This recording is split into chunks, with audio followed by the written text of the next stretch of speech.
The salesman is not the one who takes your money. He's the warm-up act, and he's paid like one. You spend 3 hours beating him down on the price. You win. You shake his hand, and you feel like you finally did this right. Then somebody walks you down a corridor to a small room with a door that closes and hands you to a person whose job title you've never once thought about. That person will make the store more money in the next 45 minutes than the salesman made all afternoon, and you'll be too relieved to notice, because in your head, the hard part is already over. That's not an accident. That's the floor plan. Stay with me, and I'll show you exactly what happens in that room, why the price you fought so hard for was never where the money was, and how to walk in so the last 45 minutes can't touch you. Because right now, the part of the deal you prepared for is the part they were happy to lose. Meet Nora. Nora did her homework, and I mean actual homework. She looked up what the car sells for in her area. She got a number in her head, and she promised herself she'd walk out if she didn't get it. And she got it. $2,000 off the asking price after 3 hours, and the salesman did the whole performance. The pained face, the trip to go ask his manager, coming back looking like he'd lost a family member. Nora won. Here's the thing though, somewhere in that 3 hours, a single sheet of paper came across the desk with 4 boxes drawn on it. The price of the car, your trade-in, your down payment, your monthly payment. It has a name in the industry, and the industry is completely open about what it's for. It's a control device, because 4 numbers all move each other. Care most about the monthly payment? They can hit any monthly payment you name by stretching the loan longer. Say you want $300 a month, and the deal doesn't get there over 5 years. Fine, make it 7. Now it gets there, and you just agreed to 2 extra years of payments in order to win a number you picked yourself, which is a strange way to describe winning. Care most about your trade? They can give you a beautiful number for your trade and quietly take it back in the price. And the actual technique, the one they teach, is to fold the paper so you can only see the boxes you're emotional about. You are not negotiating a deal. You are being handed one number to win. And I want to be clear, Nora genuinely did win that number. It just wasn't the expensive one. The expensive one is in the next room, and nobody has mentioned it yet. So let me show you my own building's numbers, since I own the place. On a new car, the store makes a few $1,000s on the vehicle itself. That's the part you spent your afternoon fighting over. So is that where my money comes from? Not even close to all of it. Then there's the finance office. Across the big, publicly traded dealership groups last year, that room added about $2,534 per car. Not the car, the room. And it's climbing, up more than 5% in a year, near the highest it's ever been, on a new car that's close to half of everything the store makes on you. But here's the number that should really land. On a used car, those same groups made about $1,500 on the vehicle itself, $1,500 on the car, $2,500 in the room.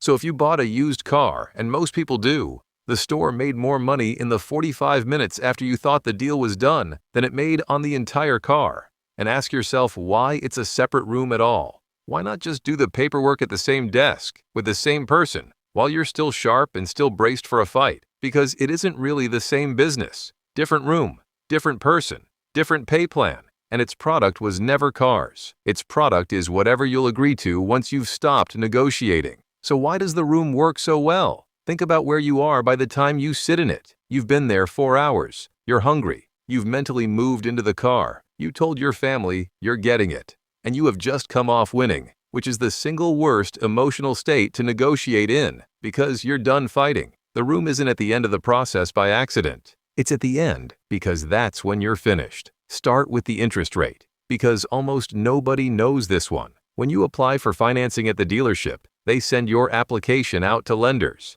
A lender comes back and says, "We'll do this loan at 6.5%. That number has a name. It's called the buy rate, and it is the actual price of your money. So why do you never see it? Because what you see instead is the rate on the contract, and the dealership is allowed to write that contract at a higher number and keep a share of the difference. 2 identical buyers, same credit, same car, same lender, can drive home with different interest rates purely because of what got typed in the box. Typically, the markup runs 1 to 2.5 points, and 2 points sounds like rounding until you put it on a real loan.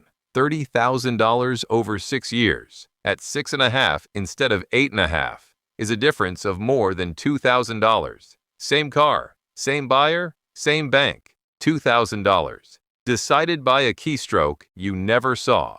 And I need you to hear this next part clearly, because it's the part people get wrong.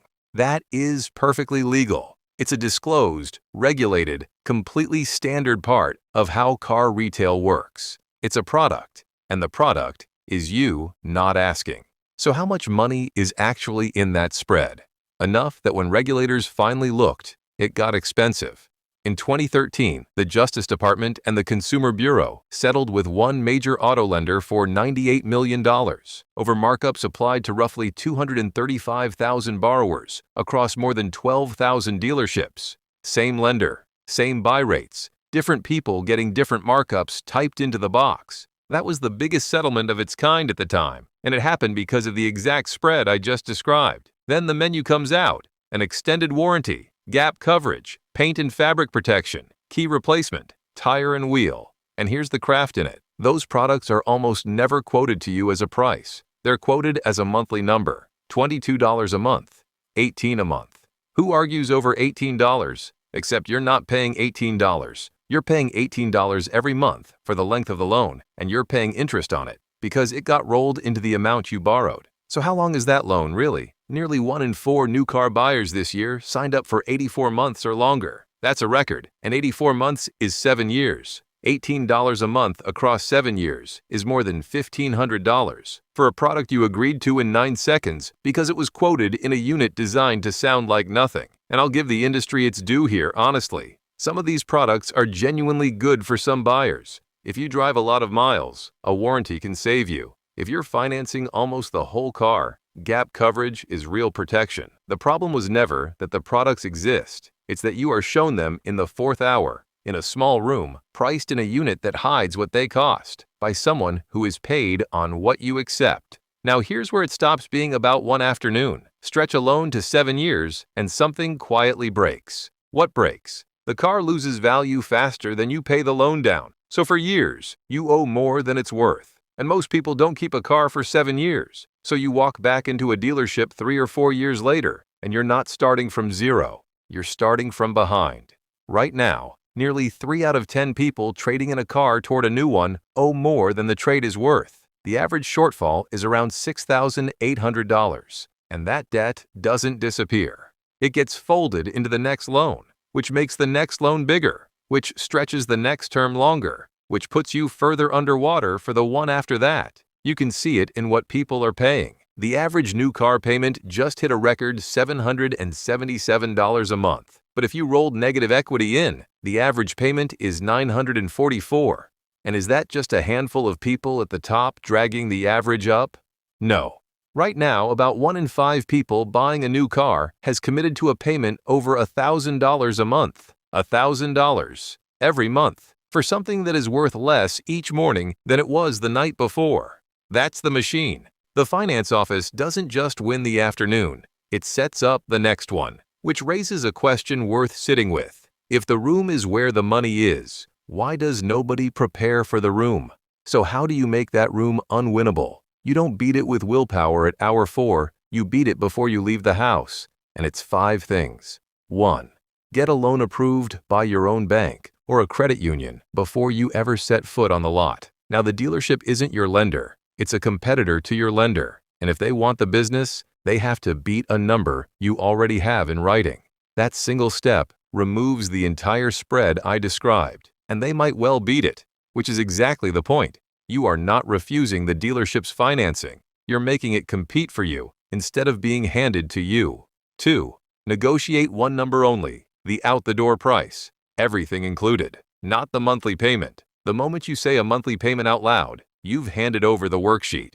3. Treat your trade-in as a completely separate transaction, agreed after the price is settled, because a great trade number funded by a worse price isn't a great trade number. 4. Know that every single item on that menu is optional, and that most of them can be bought elsewhere, later, or canceled. Nothing on that card has to be decided tonight. And 5. The one that makes the other 4 work. Be genuinely willing to walk out. not as a tactic. Actually willing. The whole building runs on you having already decided you're driving it home. So no, the car business isn't a scam. It's just a business that figured out something you never did. That the deal isn't done where you think it's done. It's done in the small room, in the last 45 minutes, when you've stopped paying attention. Go in already finished, and there's nothing left in there to take.